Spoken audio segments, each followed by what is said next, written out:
Buenos días, profe. Como todos somos iguales, uno no importa como si tenemos gafas o no tenemos gafas. Todos somos iguales, uno no debe burlarse de los demás. Sofía, tengo chichito, ¡No sabe hablar! ¡No sabe hablar! ¡No sabe hablar! ¡No sabe hablar! Uno nunca debe burlarse de los demás porque todos somos iguales.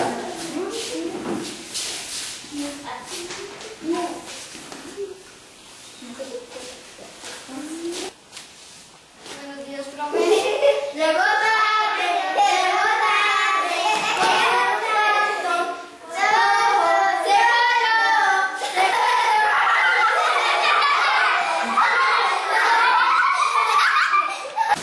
todos los cojos o no cojos somos iguales, todos merecemos respeto. Buenos días, profe. Buenos días.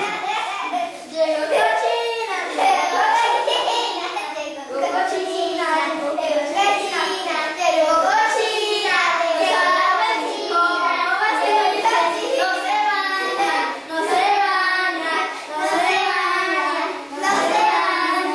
no importa cómo vengamos a la escuela porque lo importante es estudiar y por eso es que viene ella porque no tiene papá ni mamá porque ella solo vive con los abuelitos. Esta es una escuela de educación inclusiva. No importa si somos cojos, no, cómo venimos vestidos o si utilizamos gafas, porque lo importante es venir a estudiar. Ya aprendimos que todos somos diferentes, pero iguales en derechos y oportunidades. Papás y maestros, enseñemos a respetar y a construir una educación. Si trabajamos todos unidos respetando las diferencias, tendremos un mundo más.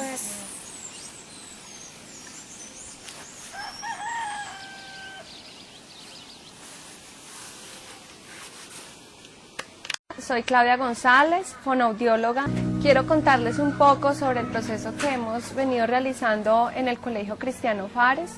Todo muy fundamentado frente a lo establecido en el decreto 1421 del 2017 y la Ley General de Educación 115 del 94, frente a la importancia de hacer un adecuado proceso de inclusión educativa con aquellos niños que puedan presentar algún diagnóstico de discapacidad o algún trastorno que pueda afectar su desempeño social, académico, emocional de nuestros estudiantes. Hemos hecho un acompañamiento a nuestros estudiantes realizando una valoración para conocer sus fortalezas, sus debilidades, cómo poder ayudar y orientar este proceso. Se ha venido haciendo un apoyo con las docentes, realizando una retroalimentación frente a su diagnóstico, qué características o síntomas puede presentar y cómo poder trabajar con ellos, partiendo también de sus fortalezas, de sus debilidades y cómo vencer esas barreras que puedan estar teniendo para un adecuado aprendizaje. También hemos venido trabajando con algo muy fundamental que son las familias. Creemos que esto es un trabajo en equipo donde no podemos olvidar a las familias, donde no podemos dejarlas a un lado, sino donde hemos tratado de involucrarlo lo más posible para tener un adecuado proceso de inclusión educativa de nuestros estudiantes y aún de aquellos que no presentan ningún tipo de discapacidad o algún tipo de dificultad, también llevar un proceso muy de la mano. Partiendo de la experiencia que hemos tenido con la parte de inclusión educativa, hemos querido fortalecer mucho lo que es las familias. No queremos que trabajemos en contra o por aparte, sino que hemos buscado trabajar en equipo con nuestras familias. Hemos querido fortalecer esa red de apoyo. Según la Ley General 115 del 94 de toda la parte educativa, en el artículo 7 habla de que la familia es el núcleo fundamental de la educación. Es decir, ellos son la parte más importante de la educación de nuestros hijos y no los podemos dejar a un lado, no nos podemos olvidar de ellos, sino que tenemos que trabajar muy de la mano. Y tampoco se trata de que la institución esté haciendo algo y los padres de familia a otros, sino que de verdad se vuelva en un trabajo en equipo. Cuando trabajamos en equipo, los resultados se empiezan a ver en los niños, no hay necesidad de que ni siquiera nos lo cuenten, sino que empezamos a ver cambios porque los niños se sienten amados, se sienten respaldados, porque podemos darles a entender de que hay segundas oportunidades, de que podemos lograrlo, que no hay una sola forma de hacerlo, sino que hay muchas formas a las cuales podemos llegar a un objetivo o que podemos llegar a la mitad y que no está mal, porque como seres humanos podemos fallar y podemos levantarnos. Nuestros hijos son nuestros maestros, son nuestros espejos de aquellas dificultades que a veces tenemos. ¿Cómo vamos a pedir a nuestros hijos que gestionen el conflicto si nosotros no sabemos hacerlo? ¿Cómo vamos a pedir a nuestros hijos que digan las cosas con cariño si nosotros no sabemos tratarnos con cariño? Poder desarrollar la grandeza interna es el primer paso para la educación. Educarnos a nosotros mismos también, porque solo desde ahí podremos despertar la fuerza, el coraje, que sea lo que inspire a nuestros niños. Y esto me recuerda a una de las experiencias que yo leí que más me impactaron, la biografía precisamente de Thomas Alva Edison.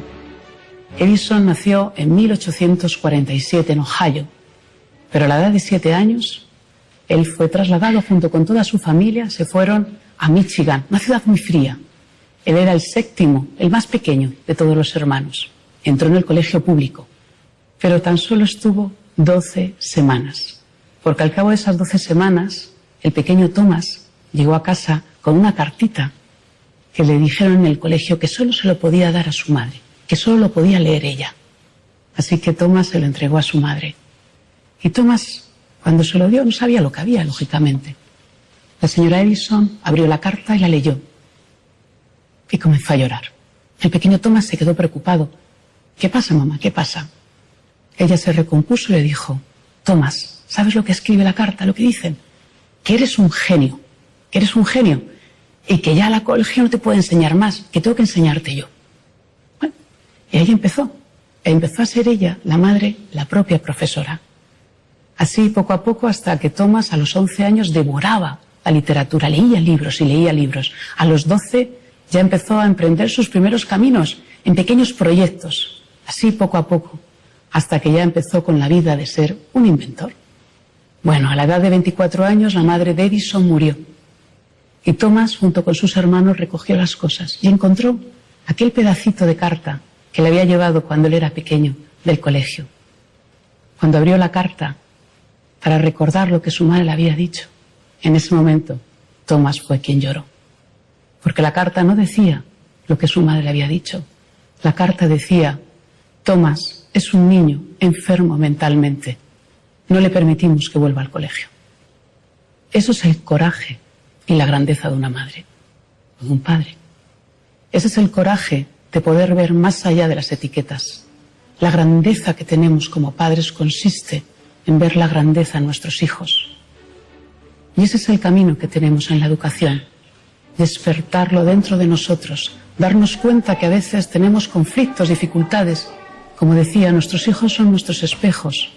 Esas dificultades están en nosotros, pero en la medida en que cada uno de nosotros, siendo padres, siendo educadores, podamos conectar con la grandeza, podamos conectar con nuestra vulnerabilidad, aprendamos a perdonarnos, aprendamos a vivir la vida de una manera mucho más delicada, en ese momento estaremos despertando la grandeza en nosotros y la grandeza en ellos. Y este es el gran camino de la educación, educar el corazón para despertar la grandeza.